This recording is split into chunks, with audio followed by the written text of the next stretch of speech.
Started. Welcome everybody. Welcome to our virtual Views and Brews. This is Mountain Goat's return to Lawetlat'la. My name is Taylor Feldman and I'm your host tonight. I'm the Outdoor Programs Manager for the Mount St Helens Institute.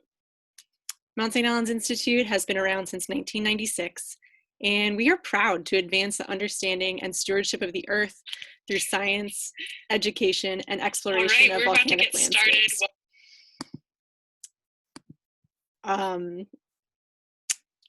We believe in the power of science to help lead us down the right path, help solve problems, inspire critical thinking, and make the world a better place. We believe the natural world around us is an irreplaceable resource to be respected, loved, understood, and cared for. And at Mount St. Helens Institute, we're committed to diversity, equity, and inclusion throughout our organization's culture, policies, curriculum, programs, and partnerships, and believe that everyone should have the opportunity to enjoy Mount St. Helens. We always have, and we always will. No matter where you're joining us from, I encourage you to recognize and learn about the Indigenous land on which you live. Mount St. Helens Institute operates on the land of the Cowlitz Tribe and the Confederated Bands and Tribes of the Yakima Nation. We're very honored to have the Cowlitz Indian Tribe as a partner, where they fill multiple seats on our board of directors, and together we offer joint programming to Cowlitz youth and the general public. And of course, if you enjoy Views and Brews, consider making a donation to ensure that we can continue providing this great event. We will put a link in the live stream as well as in the Facebook event page. Then that can take you to a donation page. And thank you so much for being here. We really appreciate your support. Throughout the event tonight, we'll be collecting questions via our Facebook chat on this live stream. Feel free to send a message for the speaker and I'll collect them in order to be answered at the end. Many of you are probably wondering where I got this mountain goat costume. I was a mountain goat for Halloween 2 years ago, and I will say that this costume has come in handy more than once at this organization, so it was definitely a good choice. And I couldn't pass up the opportunity to wear it for you all tonight. So tonight we present Mountain Goat's Return to Lawetlat'la with our speaker, Nathan Reynolds. Nathan's an ethno-ecologist for the Cowlitz Indian Tribe of Southwest Washington. He grew up in Southwest Washington and continues to hike and canoe as he's always done. He's been with the Cowlitz Indian Tribe for 15 years, and he studies the species, habitats, and geology of the Cowlitz landscape. So for all of you out there, whatever your brew is tonight, I personally have kombucha. Cheers, and welcome Nathan Reynolds. Hello, everyone. Thanks for joining us this evening on this Views and Brews evening.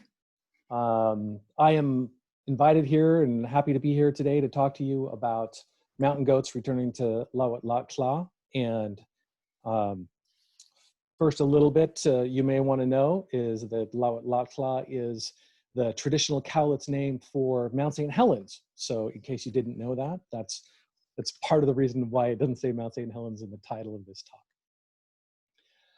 So this talk is going to be quick and scattershot around a bunch of different things, but here's what I'm going to try and cover today. My critical themes for talking to you are going to include some mountain goat biology, Cowlitz cultural history, some pre-eruption goat information about goats on the landscape, some effects of the 1980 eruption on mountain goat populations. What everybody seems to be interested in is the recolonization of the mountain post-eruption. Some results from our surveys from 2014-2019. That says 2017. I'm going to have to update that slide. And then some general conclusions, implications, and arm waving at the end. So first, Basic Biology 101. Most important thing you should know about the biology of mountain goats is that they are not a goat. And actually, they're in the goat antelopes subfamily, Caprini, and they're closely related to the chamois of Europe, the goral, and the serow of Asia. And there are no other goat antelopes in North America. They are the only species in that genus and in that family, as a matter of fact, in North America. They are highly adapted to mountain living. Their hooves, like goats, are cloven. They have soft pads in the middle of their hooves, but sharp outer edges, which allow them to stand on teeny tiny little ledges. I've seen video of goats standing on a peak that isn't much more than maybe 4 inches square, and then while standing there contemplating the view, they reach up with their hind leg and scratch their ear. So very, very balanced, very graceful, and able to climb steep cliffs. They also have woolly double coats that help them withstand cold temperatures. By a double coat, I mean that they have guard hairs that are thicker hairs that stand upright, and then very, very fine hair that lays in between the guard hairs to provide some very, very high value insulation. And then finally, in their alpine habitat, white coloration keeps them highly camouflaged in the snow. More biology here. In the wild, mountain goats usually live 12 to 15 years. Nannies and billies gather together in October and December and for the rut. Kids then are born in the spring, usually in May to June, with each nanny usually birthing one kid. Kids follow their mother closely for the first year of life, and the riskiest point for individuals in the population growth for mountain goats is actually survival of the first winter by first year kids. That's when we see the most sort of mortality in the population. Interesting fact here, the biggest predator affecting mountain goat populations is actually the golden eagle, because they live up on high cliffs. There's really almost no other predator that affects mountain goats. Occasionally a mountain lion might snatch one, or some wolves might snatch one, but it's golden eagles that are the biggest predator. And then finally, it takes a long time for young to become reproductive. It takes about 30 months for the young females to be able to be impregnated and give birth. So unlike other species, mountain goats have a very sort of slow population growth rate. On the right-hand side of the screen, you can see there's a map here that shows the distribution of mountain goats, and it includes the purple is the native range of mountain goats down almost to the Columbia Gorge here between Oregon and Washington. And then this pink shows in the Olympic National Park area that is an introduced population. And you may have heard some about efforts to remove mountain goats from that landscape where they were introduced. So moving into the cultural history, mountain goat wool has been a really important commodity and a really important resource for tribal communities around Puget Sound and around the Cascade Mountains up into British Columbia as well for thousands of years. This is a picture painted by Paul Kane, who was an artist who traveled through the region in the 1850s. And he was famous for sketching and making watercolors of everything. And then finally, when he got back to the East Coast of Canada, or what would become Canada, he did oil paintings. And so he would take all of his different sketches and watercolors and put them together into one painting.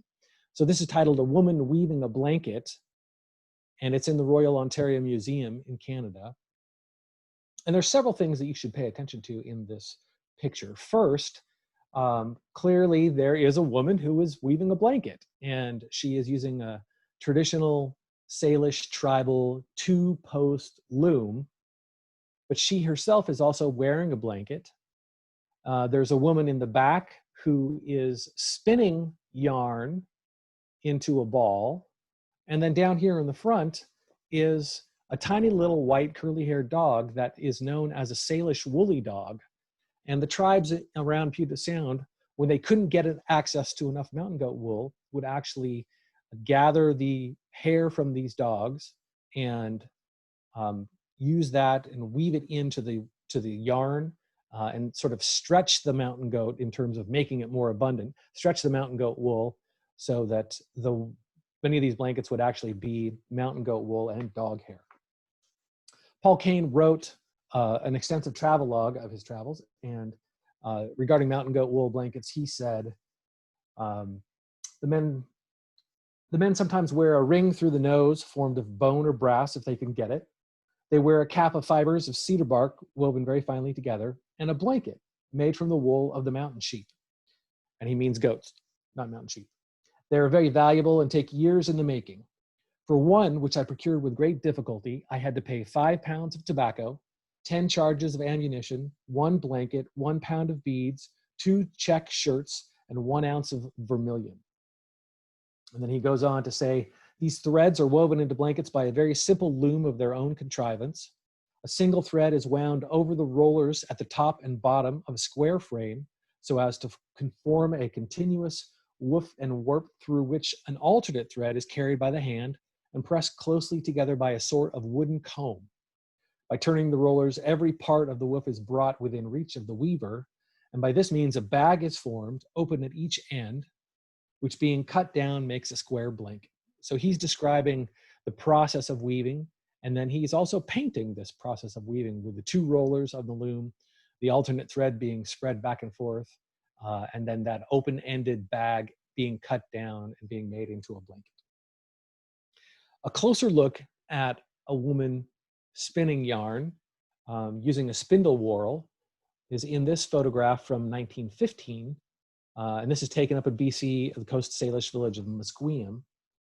And it's important to note that, again, these goat hair robes were worn up and down the coast.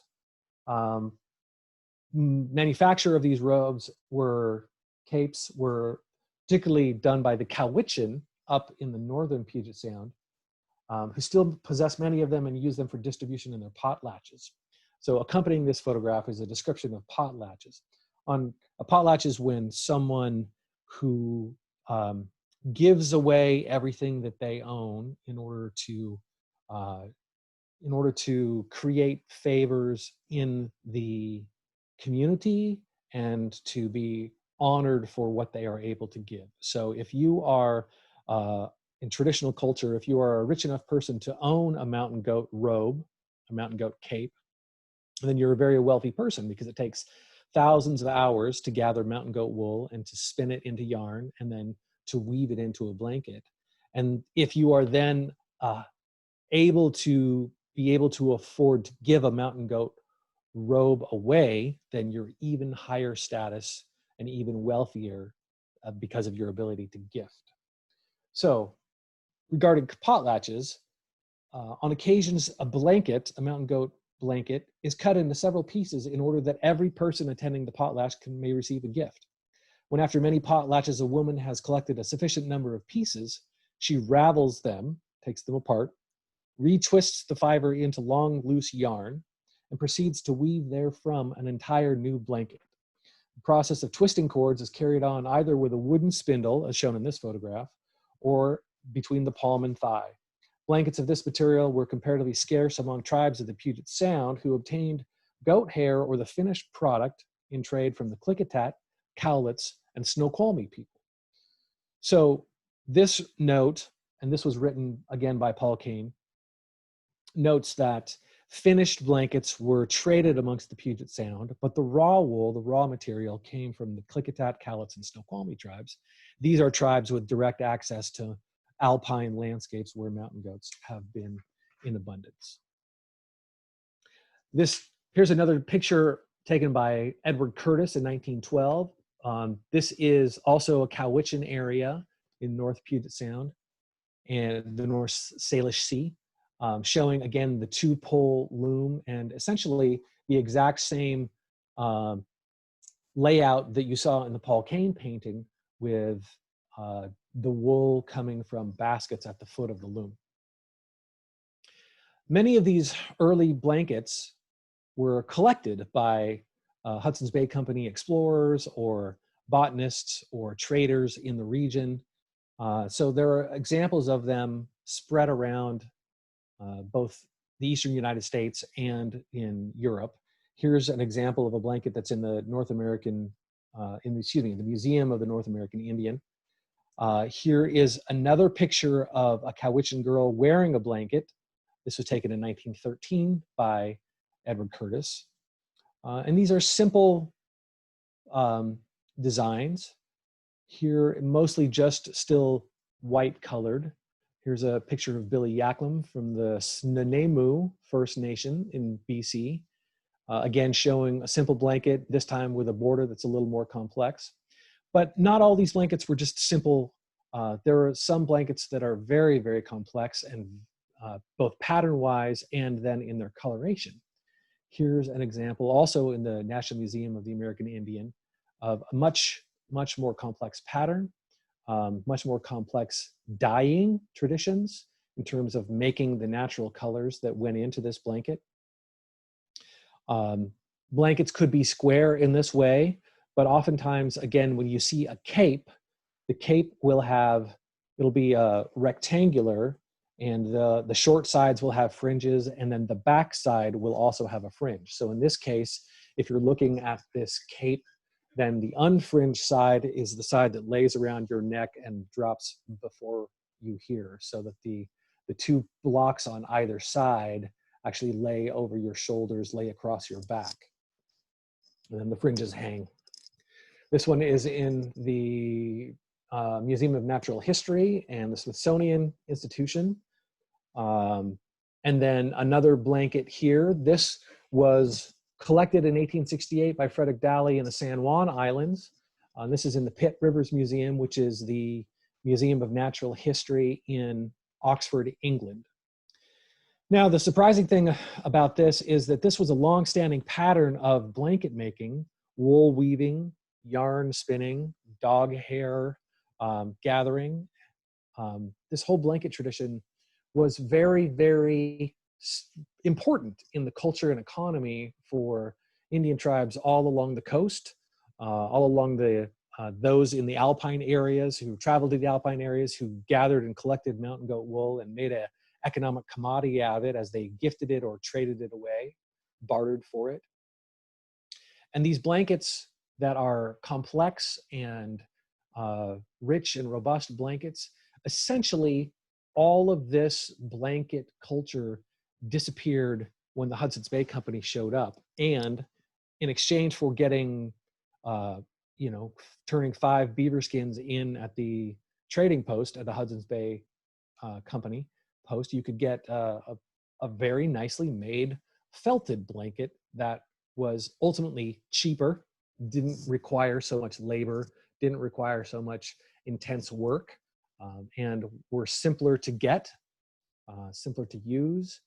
This onset of the Hudson's Bay Company trade blanket coming into the region also essentially co-occurred with, particularly in the lower Columbia River region, 3 summers of terrible disease in 1830, 31, 32, 3 summers where a malaria epidemic killed 9/10 of the Indian population along the lower Columbia River between Coal Creek Slough near Longview and up to the mouth of the gorge.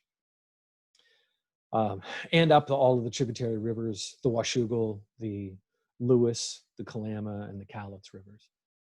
So Indian populations simultaneously, the economy changed as trade blankets came in, and then the population diminished by 90%.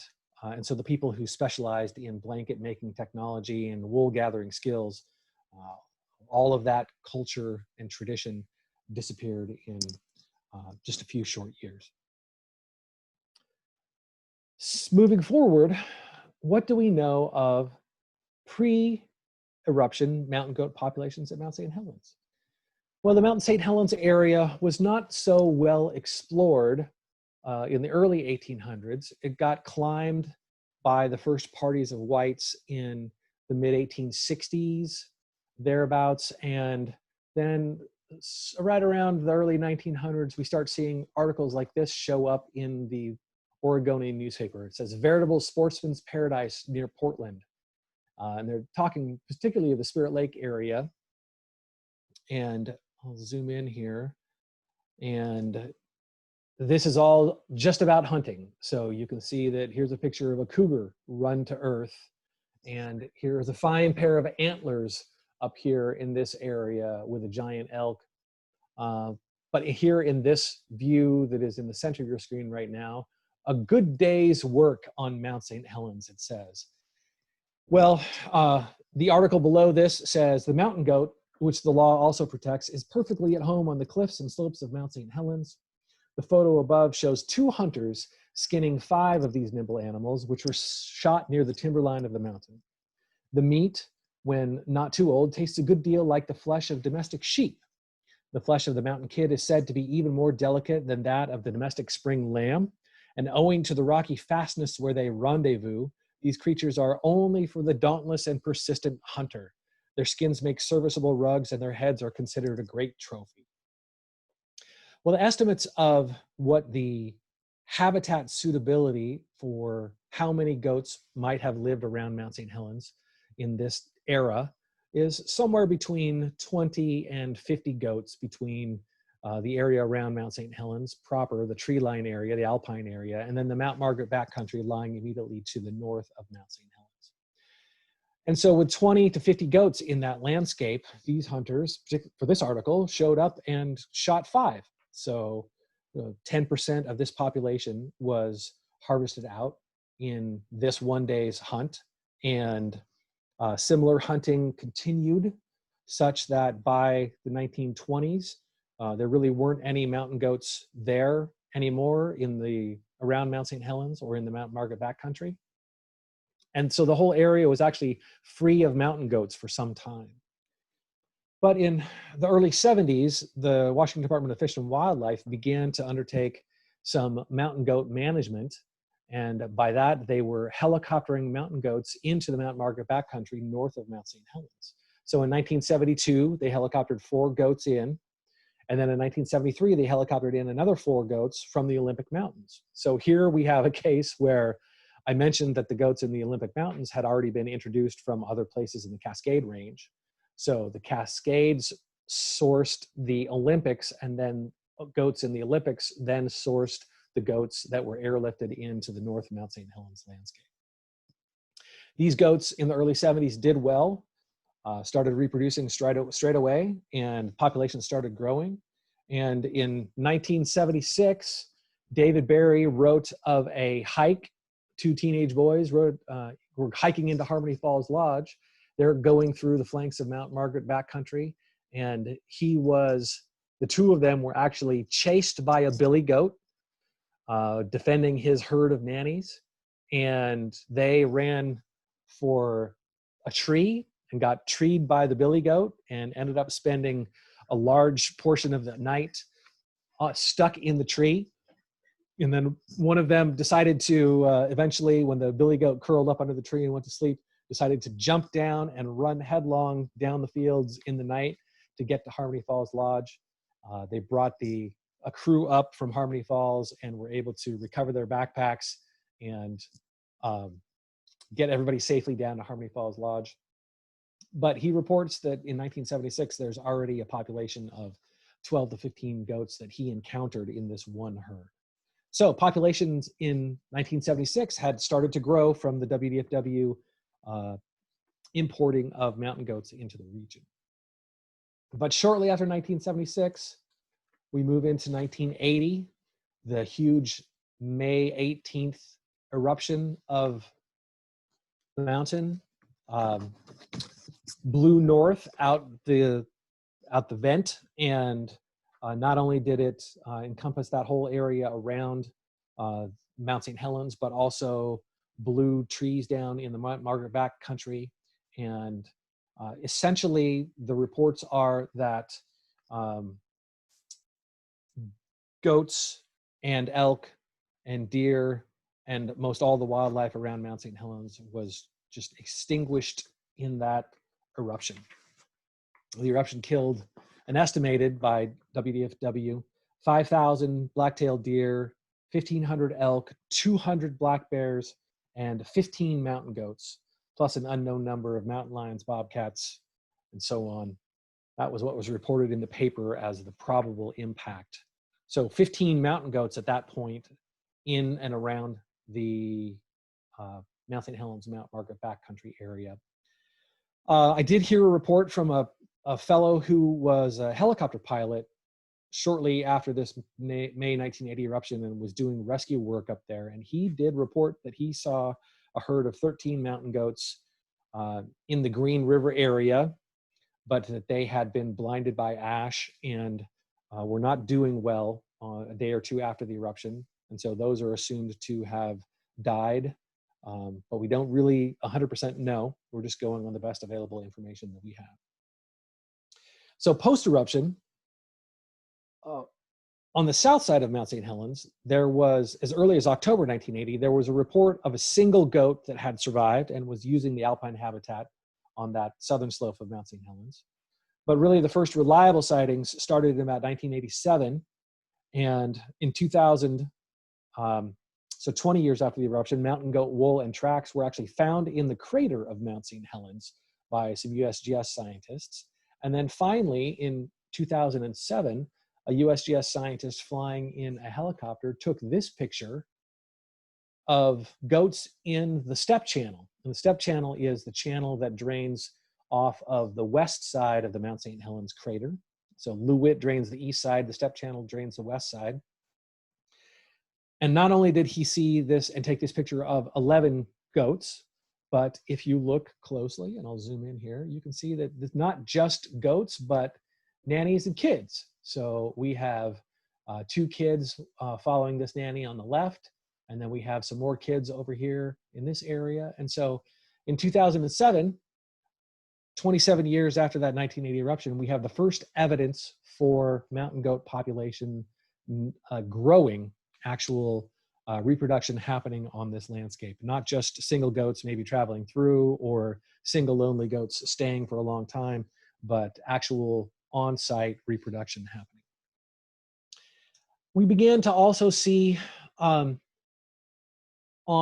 hiker reports notes about other numbers of mountain goats in the area as well. And so this 2008 comment on a Flickr page said this fellow saw a hiker, or talked to a hiker who counted 17 mountain goats in 2008.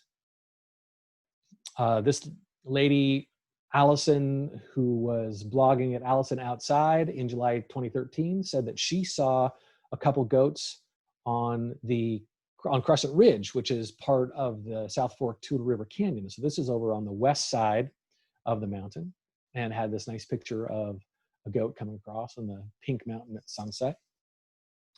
Numbers continued to increase in 2013. Here's a report where this person took a picture and reported seeing 11 mountain goats over on the plains side on eastern Mount St. Helens, Plains of Abraham. And then a response said, great, got to see all those goats. I was up that way last October and counted 15. So after 33 years, 15 goats were up there in the Mount St. Helens area, which gets us back to that number that was probably killed by the 1980 eruption. Also in 2013, this other blogger at Poikiloblastic reported that they saw these goats and took this picture. There's no number given here, but you can take a look and zoom in, and you can see that maybe there are 15 mountain goats or so sunning themselves on this slope over by the northeast side of the mountain. This is under Sugar Bowl, maybe in the Lewit Falls area. So we began to have all of these reports about mountain goats that were, population numbers were increasing, and not only were they increasing overall, but we began to see goats appearing in different areas around the mountain, the east side, the south side, the north side, in the crater. So in 2014, the Forest Service, the wildlife biologist for the Gifford Pinchot National Forest, and myself got together and put together a set of surveys. So in 2014, we put together 8 teams of surveyors so that we could look at both the Mount St. Helens area and the Mount Margaret backcountry. And we set these teams to go out and survey 3 separate 1-hour surveys at specific locations around the mountain. And so the teams would set out in the morning and they would hike out to their first station, survey for an hour, hike to their next station, survey for an hour, hike to their third station, survey for an hour, and then bring all those survey results back together, and we would total them and put them together. So these pins here on this Google Earth image show us where those hikes were and where those stations were in the 2014 survey. And you can see we had some people we had 3 teams up in the Mount Margaret backcountry, and then we had 5 teams around Mount St. Helens. But on the south side, we only had a team on the climbing route. And if you're out there and you're trying to take a look at these goats, even when you can see them and they're clearly goats, it's still hard to try and figure out exactly how many goats there are. So you might see a white blotch like this one, but that's goats. How many goats is that? It's hard to know. You have to watch these goats for a while. Here's another white blotch. Is this 2 goats or is this 3 goats? And is that 2 goats and a nanny? Is that a kid in front? It's hard to know.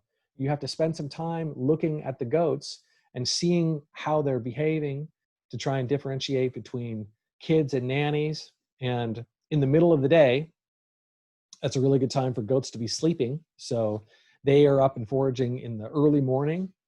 We ended up needing to change some things for our next survey.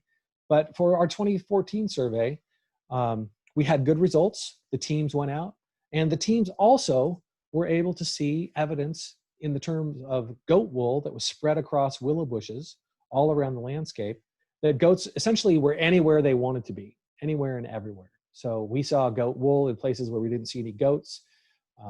Goat wool is out there in abundance. Ultimately, for our 2014 survey, and this is the whole chart that shows you every team's individual results, but I want you just to take a look at the red box on the right-hand side.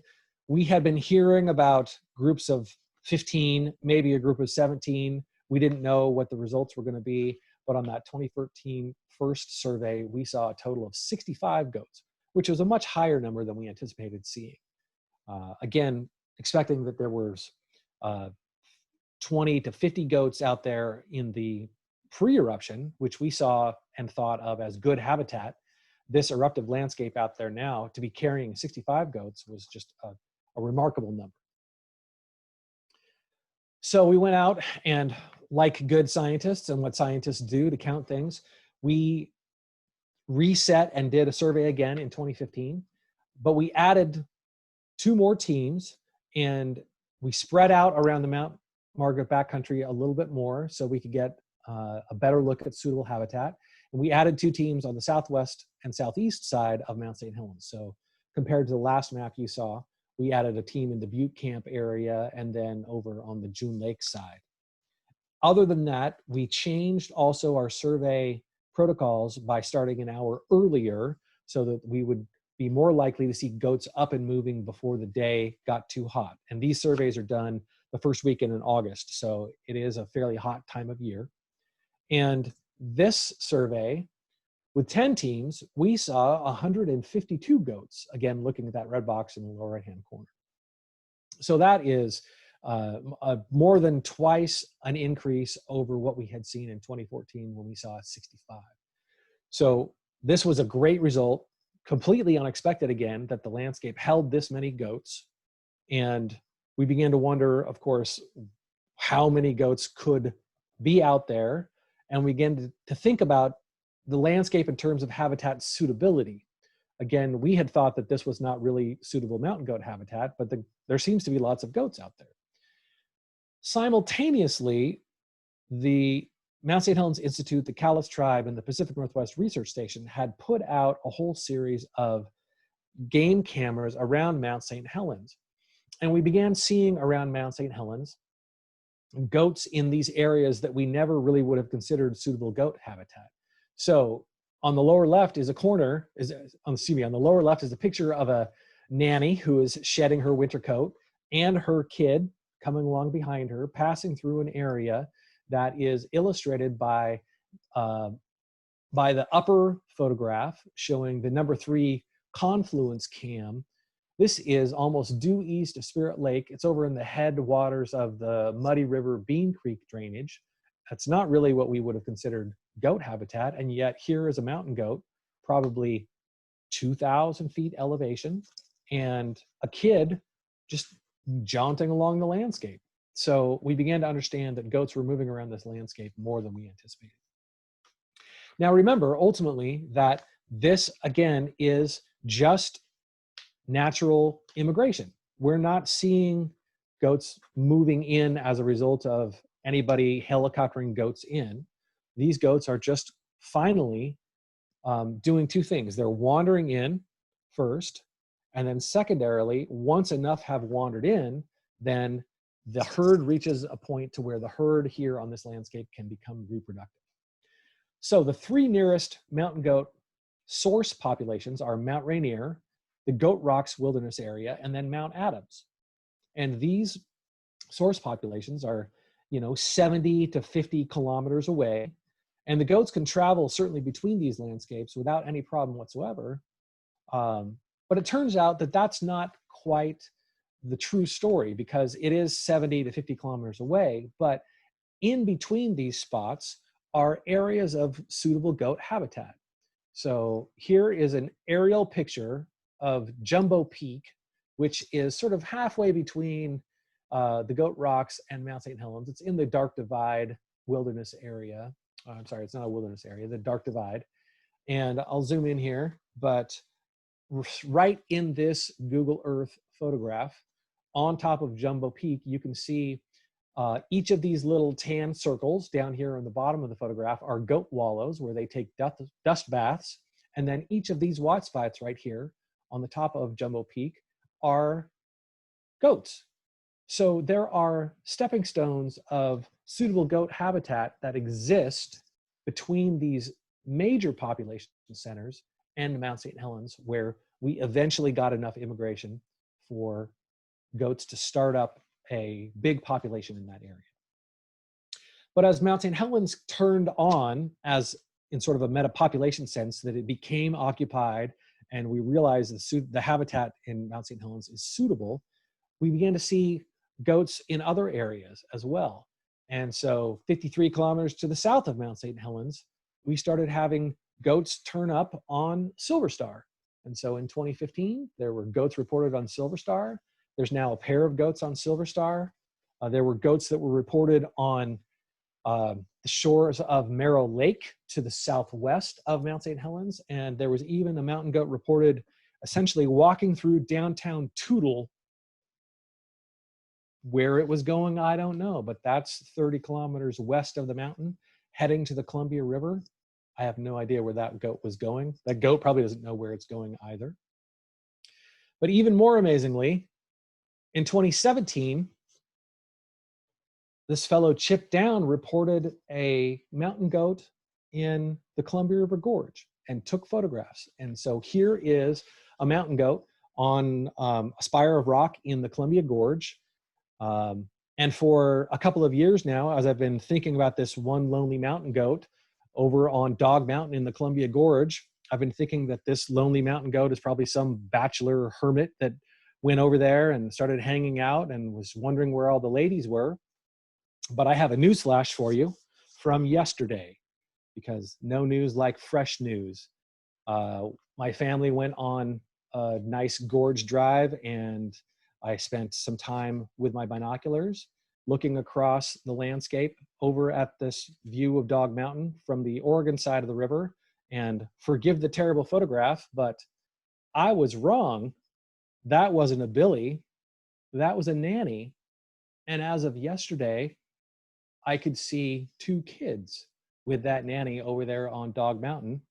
And this picture that looks like an impressionistic painting that you probably don't trust it because it's so blurry, was taken with my daughter's iPhone through one lens of binoculars from the Oregon shore, a mile and a half away from this hill slope. So yes, those are white dots, but I spent a half an hour watching those white dots move around, and they are indeed a nanny and two kids.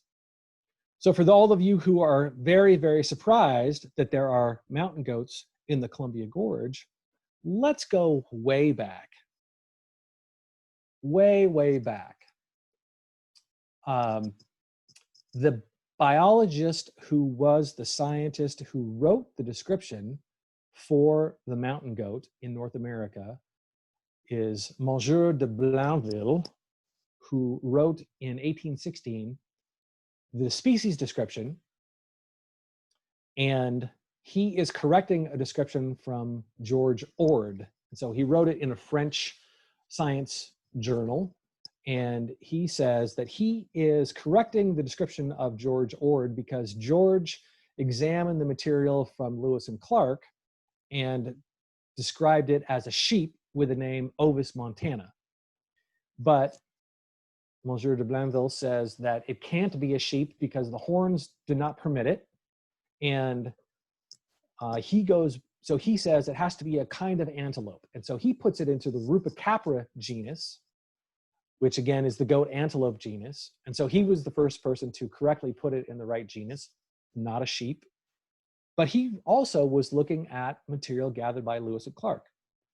So if you go back to the original Lewis and Clark expedition notes on April 10th of 1806, as they are heading back to the east, they stopped on the Columbia River near Bradford Island, what is Bradford Island, where Bonneville Dam is now, and traded both for hides of mountain goats and for the skinned head of a yearling, so a year-old mountain goat with 4-inch horns that someone had skinned and was using that as a hat. So when you saw Taylor earlier with her mountain goat hat and the horns standing up, that's a classic Indian mountain goat hat, only probably not hers, not what she's got. But Clark reported these people, the Indians in the Tlaxcala village, informed us that they killed those animals among the rocks in the mountains under which they live, and that a great number of these animals inhabit those mountains, and that that lamb was killed out of a gang of 36 at a short distance from their village. So 36 mountain goats, a short distance above Bonneville Dam on the Washington shore, puts this population of goats on Hamilton Mountain, maybe on Table Mountain, north of the Bridge of the Gods. But clearly, all of those cliffs along the gorge are suitable goat habitat.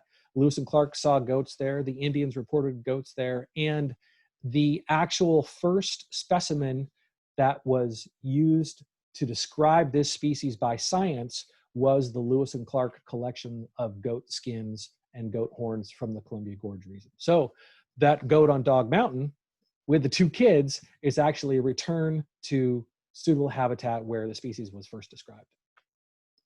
So that was 1816. 200 years later, we're back doing goat surveys on Mount St. Helens, and Oregon Field Guide wanted to do a story on mountain goat surveys, and that summer turned out to be a very cold and foggy weekend and cloudy weekend and rainy, and so our visibility was very poor, but nonetheless, we had a team of 10 survey groups out, and we saw 151 goats on that 2016 survey. We had seen 152 the summer before. So the number was similar, didn't grow, but it was similar. And the 2017 survey, I took a couple of nice pictures, started again very early. I took the crater route with a team this time. And so we hiked up into the area above Lewitt Creek. We went through Red Rock Canyon up on our way into the crater, past the toe of the glacier. And this was so busy hiking that this was the best picture I got of a goat, this one lonely goat all by itself up in the crater. But we did see, we saw about 20 goats on that team. And in total, we saw 162 goats in 2017. So here are our goat results in a graph: 65, 152, 151, and then 162. In 2017, we decided to take another operational tactic in our surveying. We knew that we weren't looking, that we couldn't look with ground surveys at all the suitable habitat. We also knew that we couldn't really see goats in some of these areas where the landscape is very rugged, and we're just missing goats that are in valleys. And so we coordinated with the WDFW to do an aerial survey. And if you recall, we are doing our ground surveys around Mount St. Helens and in the Mount Margaret backcountry. We know that the Muddy River headwaters that is to the east is also suitable goat habitat. And we've also seen some goats now on Goat Mountain, which is to the north of Mount Margaret backcountry. Well, we ended up not being able to cover all of these areas by helicopter, but we did survey Mount St. Helens proper, Mount Margaret, and then the Goat Mountain region. So we omitted the Muddy River, though we do know that there are goats in there, simply because logistically we couldn't cover all of that with the helicopter time that we had available. Our goat survey locations were mapped this time. So these are the aerial locations. I'll zoom in down here, and you can see that each of these yellow dots is a group where a sighting was made, and then there's a yellow number next to it. So this here has 6 individuals on the west side of Mount St. Helens. Over here on the east side of Mount St. Helens is another group of 6 individuals with 8 down here. Up here on the north side in the Sugar Bowl area, 25 and 10 and 9. So goats are distributed all around the outside of the mountain in the alpine fringe area. Up here in the Mount Margaret backcountry, there are some smaller groups, 1s and 2s and 3s, but we actually had in the core of the Mount Margaret backcountry a group of 30 goats seen all together. So the aerial survey actually was very, very effective, far more effective than the ground survey. And this is what goats look like as they are sighted from a helicopter. So you take a quick look, you see how many goats there are. You can also see kids in this photograph. Some other photographs, you can kind of see the goats happening by the dust clouds that pop up once they start running. And so here's another photograph of goats running away from the helicopter, and another photograph of some goats running away from the helicopter. So this aerial survey we did on the Tuesday following our Sunday ground survey. So it was 2 days difference. And here's the results, is that we had seen 162 goats on our ground survey, but in the aerial survey actually saw 250 goats. So we know that our ground survey sees essentially only 2/3 of the goats that are out there on the landscape. And just disclaimers again, that even the aerial survey didn't look at all the suitable habitat areas, because we know that there are goats in the headwaters of the Muddy River, Bean Creek area that we simply didn't survey with a helicopter either. So 250 is not the actual population. This is not a census. These are survey techniques. So moving quickly along, we did another survey, ground survey in 2018. We added a few more goats to it. We got 169 goats on our ground survey. In 2019, we added more goats, a substantial increase, and we saw 240 goats in our ground survey. In 2018 and 2019, we did not do an aerial survey. We plan to do an aerial survey every 3 years because it's higher accuracy, but it's also much higher cost. And so we know that, again, 240 goats that we saw last summer is an undercount, but it's a consistent, same effort measure that we can use as an index for, is the population growing overall? And it does appear that the population continues to grow up there around Mount St. Helens and Mount Margaret backcountry. So we had planned in 2020 to do a ground count and an aerial survey. COVID-19 has changed our strategies for the year. We do plan on doing a ground survey, but we're being very careful about how we implement that. And we're not going to do an aerial survey in 2020. So what we had hoped to have of a new update for our aerial survey looks like it's not going to happen this year. But we're looking forward to seeing what numbers of goats we can see in our ground survey. Remember that I had mentioned that the highest impact on mountain goat survivability is the first year success, the first winter success of kids. And so this last year's winter was actually a pretty light winter. And so we expect to have a lot of success with the kids overwintering. So we think that we might see a lot of yearlings in this year's survey because of how much survivability happens. And then additionally, if the winters are easy, then the nannies are more likely to give birth to twins. Typically, nannies only give birth to single kids, but when winters are easy, they'll give birth to twins. And so we may see a lot of kids this year because of how easy this winter was between 2019 and 2020. So I'll move on into conclusions, implications, and general arm waving. It's this huge population that we see around Mount St. Helens, now again, 240, 250, I would probably hazard a guess, and this is the arm waving part, that 300 goats on that Mount St. Helens landscape is not impossible for the numbers that we would have, is all due to natural immigration recolonization of Mount St. Helens. There was no management, there were no helicopters that brought goats in. This is all goats arriving at what became suitable habitat and then setting up enough of a population there where the population began to grow all on its own.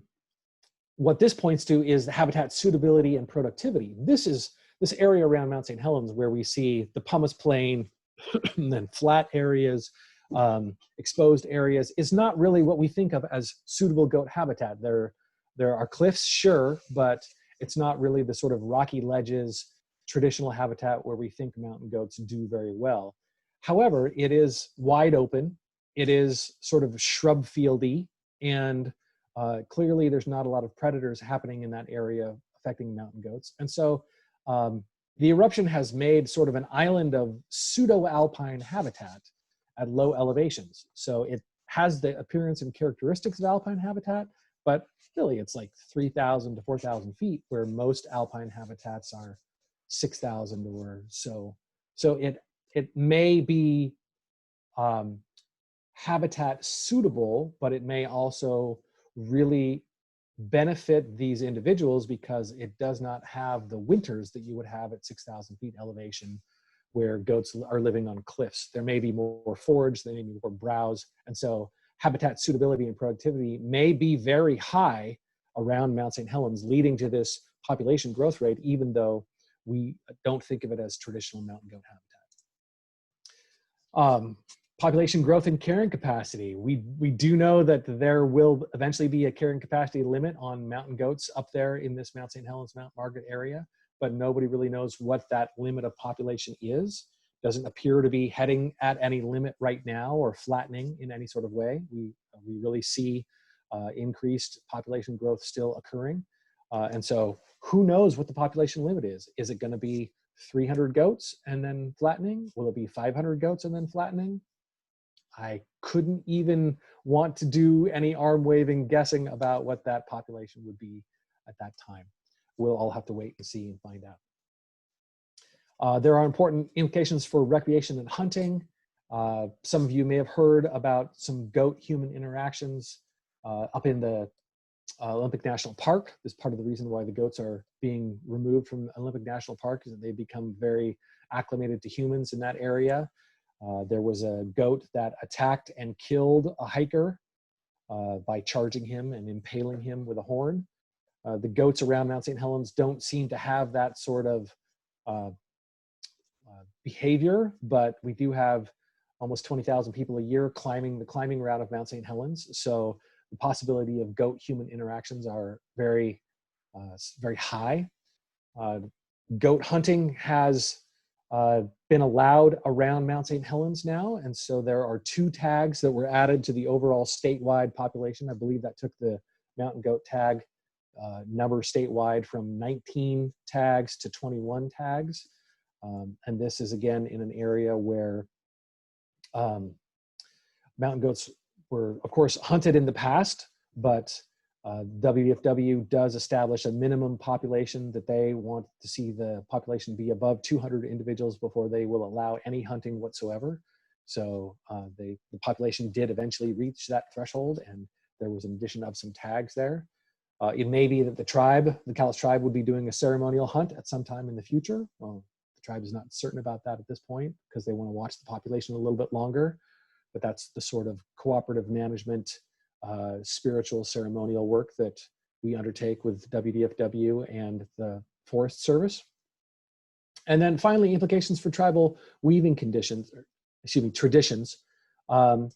This reabundance of mountain goats in Mount St. Helens provides an opportunity for the Cowlitz Tribe to return to traditions that I had talked about at the beginning, with blanket weaving, wool gathering, wool spinning. A woman named Susan Pavel, who is married in the Skokomish tribe, has really done more than anybody to recover the traditions of goat wool weaving in around Puget Sound. And in January 2006, she presented the first mountain goat wool blanket that was woven in over 100 years around Puget Sound in Washington State. And that blanket now is at, the blanket is now at the Seattle Art Museum. It took her 6 months to weave the blanket, but it took her husband 12 years to gather enough mountain goat wool to create this piece. And mountain goat wool is now easily gatherable around Mount St Helens. So the Cowlitz Tribe is taking youth out and gathering wool. Other traditions of blanket weaving are returning, though. Here is some photographs. This left photograph is a indigenous Salish pattern blanket created by an artist in the Seattle area. And he took his inspiration for this black and white pattern from this blanket that you can see on the right-hand side. You can see how the pattern is very similar with the triangles, right triangles, and lightning bolt patterns, and some squares, checkerboard type patterning. But it's interesting here where we talk about cultural traditions and how they pass. This picture on the right-hand side that, again, I think served as an inspiration for his patterning of this blanket is actually the same blanket as the Pitt Rivers blanket that I showed you earlier. And so this is the same blanket, the same pattern, but I'm thinking, and I have not been able to confirm this, this is just me thinking, that the fact that this modern interpretation of the blanket on the left is black and white is because of the filtering process of culture and transmission and the way it was affected by black and white photography, because this black and white image was what was used to make this blanket, whereas a color photograph actually shows the full dye and the full color and the full intricacies of the blanket that's actually over at the Oxford Natural History Museum in England. Other recent blanket discoveries, a blanket at the Burke Museum had a tear in it, and so you could look inside and see the actual structure, and they did DNA analysis, and sure enough, the structural component of this blanket, which was made of cedar and dog hair, the DNA analysis showed that indeed it was dog hair that was used in the structural component of that blanket. So science is proving what the ethnology and ethnography showed for these traditions of weaving. Susan Pavel, the woman I mentioned, who has been so important in bringing weaving back to tribes around Puget Sound and in the Pacific Northwest, continues to make new pieces. This was a display that was in the Portland Art Museum in 2017. She also has continued to make capes in this way and is making modified skirts, fringe skirts as well. And so this art and recovery of wool weaving is interestingly sort of co-occurring in the region at the same time that the goats themselves are recovering in the region, not only in around Mount St Helens and the Mount Margaret backcountry for the Cowlitz tribe, but for other tribes along the Cascade Crest, the Nisqually, the Snoqualmie. All these folks are regaining interest in weaving, recovering traditions of weaving, and recovering access to mountain goat wool in ways that weren't happening even 5 to 10 years ago. So, closing in on the end of it here, these are the things that I set out to talk to you about.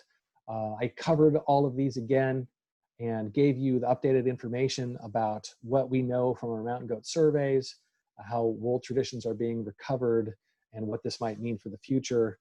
And I'd like to acknowledge, of course, the Mount St. Helens Institute staff, all the volcano naturalists who have done so much work around the mountain and have helped with surveys.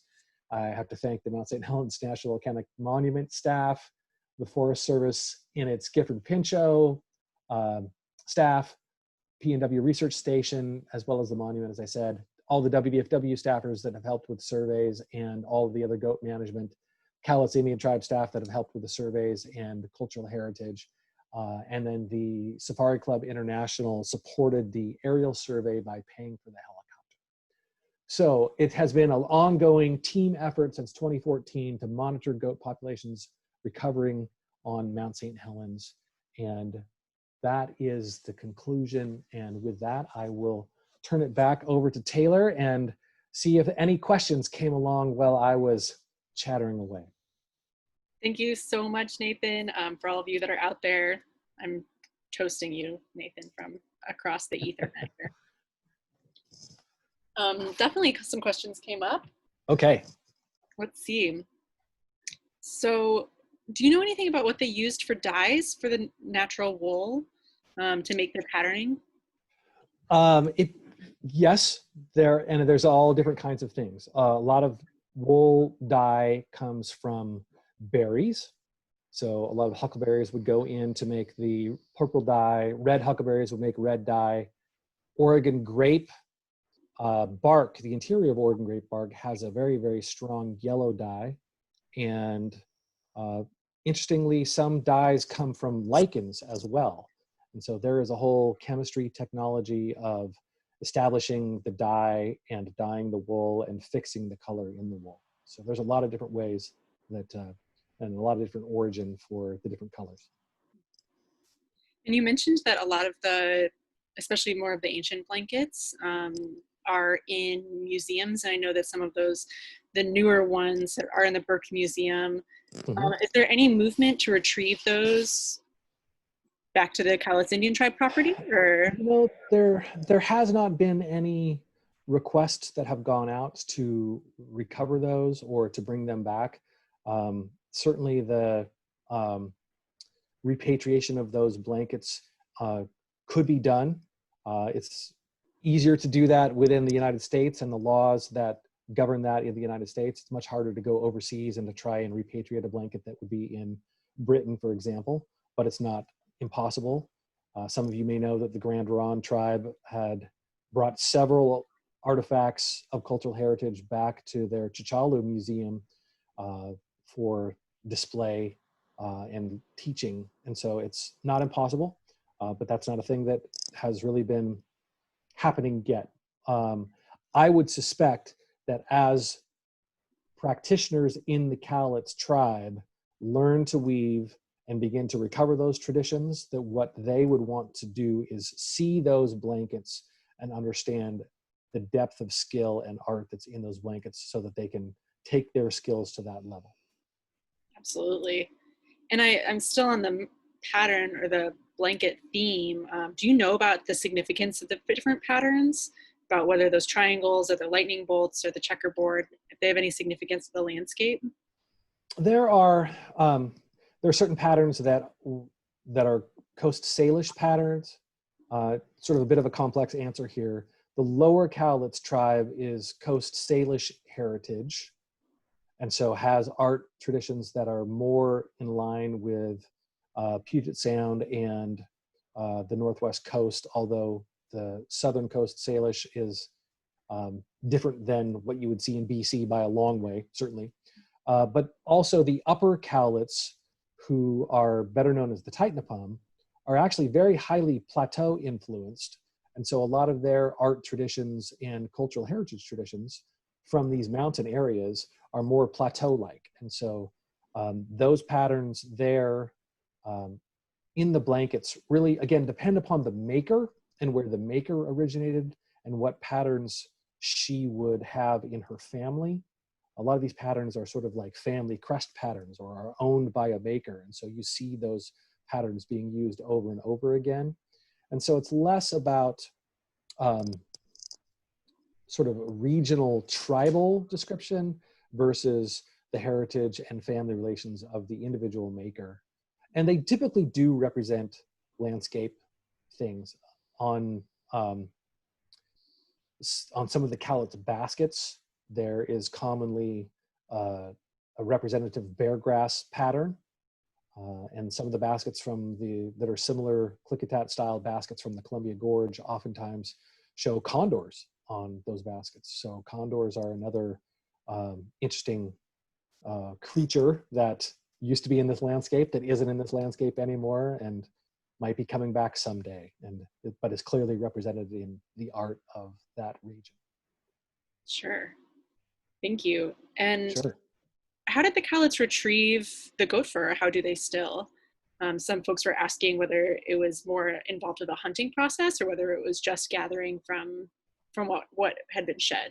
It is just gathering what's naturally shed. So there are groups, we take groups of Cowlitz youth, not the young ones, but we take the teenagers up into the mountains in some areas where they can be guided, and folks who know what they're doing in high elevation can take these youth up, and the youth get to go out and gather and bring it back. And so they collect it together, but they also get a chance for their own individual time on the mountain. And we do that with modern safety measures as well to make sure that everybody is well and healthy. And that had just sparked another question for me. Oh, so if hikers run into the mountain goat fur, what's the best thing for them to do with it? Well, if hikers are up in the monument, they're not supposed to gather any wool or take anything out of the monument area at all. The tribe has, because the Mount St Helens, the upper slopes of Mount St Helens are a registered traditional cultural property for the Cowlitz Tribe on the National Register of Historic Places, that we have a cooperative relationship and a governing agreement between the Forest Service and the Cowlitz Tribe that lets the tribe members gather materials from those areas, but the general population is not allowed to gather wool or anything else at all from the Mount St. Helens area.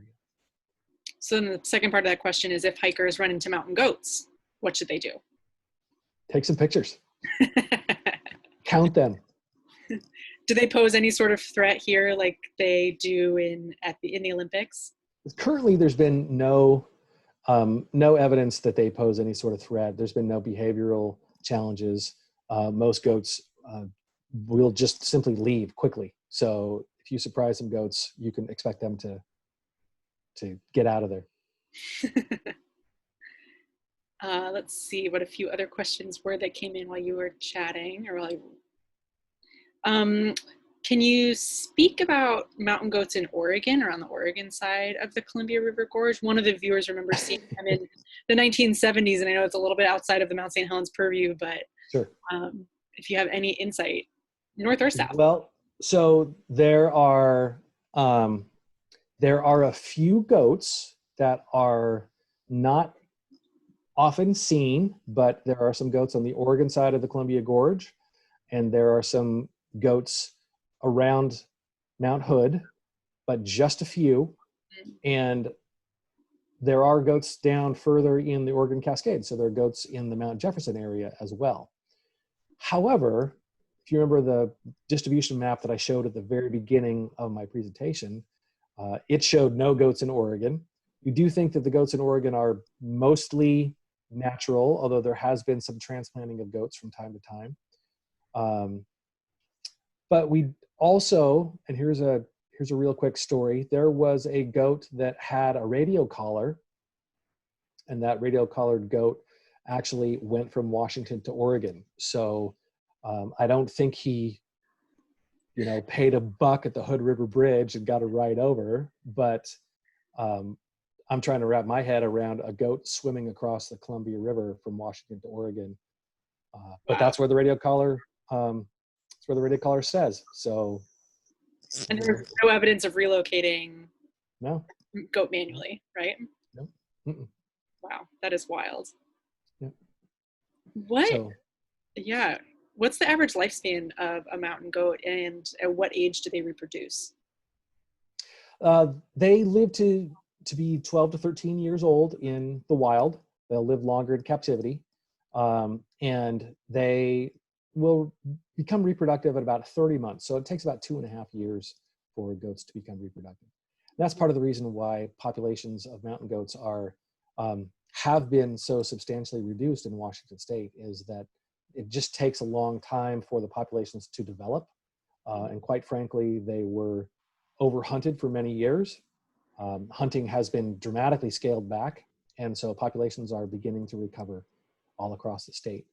They're not recovering as fast as what we see here at Mount St. Helens, because I think, again, there's this huge structure of habitat suitability, where goats have come into a place that is highly suitable, highly favorable for them. But even in other places, goat populations are beginning to increase again. And is there any, at Mount St. Helens, we've got this wonderful tradition that you've started of counting the mountain goats and surveying them. Are there similar efforts at other mountains, like at Mount Hood, to track mountain goats, other than radio collars on the population, some of the population? There are, so the state manages and counts goats on several key populations throughout Washington State. So it's the Washington Department of Fish and Wildlife. They do the aerial surveys, but they don't survey smaller populations. So populations that might be 15 or 20 goats here or there are typically not included as regularly or as uniformly as the larger populations. And that's just a function of they can't, you can't count them all, essentially. I know there are other efforts for understanding mountain goat distribution. So there are some tribal efforts to understand and to radio color goats and figure out where they're going, and where they travel, what their home range size was. Again, another similar mountain goat radio color story was that there was a mountain goat in the Goat Rocks area who had been in the Goat Rocks area and had been doing circles and had been in the Goat Rocks area for months and months and months and months and months, and then within the course of 2 days walked from Goat Rocks to Mount Adams. So they sort of sometimes just take random trips. I don't know why that is, but so do we. So not anymore. Seems like we're all stuck at home now. So there are some smaller surveys and people paying attention to what mountain goats are doing in other portions of the state, but I don't know what's going on in Washington or in other places. Well, Nathan, thank you so much for your presentation. It was riveting and so interesting as always. Thank you all of you out there for joining us. Nathan, any final pieces of wisdom that you have for us on mountain goats? I don't have any final pieces of wisdom on mountain goats. If you see it, I have two. Okay. If you see a mountain goat in an interesting place where you wouldn't think a mountain goat would be, let somebody know, because a mountain goat on Dog Mountain in the Columbia Gorge turns out to be really, really important for the heritage of mountain goats, because turns out that the mountain goat population in the Columbia Gorge is, could be coming back. That could be a fantastic thing. But here's the second thing I'll add, and I'm going to do it on your behalf, Taylor, is I want to thank the Mount St. Helens Institute for their interest in mountain goats and for putting this presentation together and highlighting it in the region. I think these pieces of heritage that I approach from tribal heritage perspective, because that's what I'm asked to do, but they are an important piece of heritage for all of us living in this landscape as we live going forward together here around Mount St. Helens. So the more we know about her, the more we know about her cadre of species and habitats and animals that make their homes on that mountain, then the more informed we all are about how we go forward together. Awesome. Thanks again, Nathan. And for all of you out there, be sure to visit our website, mshinstitute.org. Follow us on social media. And Virtual Views and Brews occurs the last Monday of every month via Facebook and YouTube Live. So we'll see you again at the end of July. And of course, if you enjoyed this program, consider making a donation on our website, mshinstitute.org/give. This summer looks a little bit different than other summers, but we are still running private trips. So if you're interested in coming with us, take a look on our website, and we really hope to explore the volcano with you soon. Have a great night.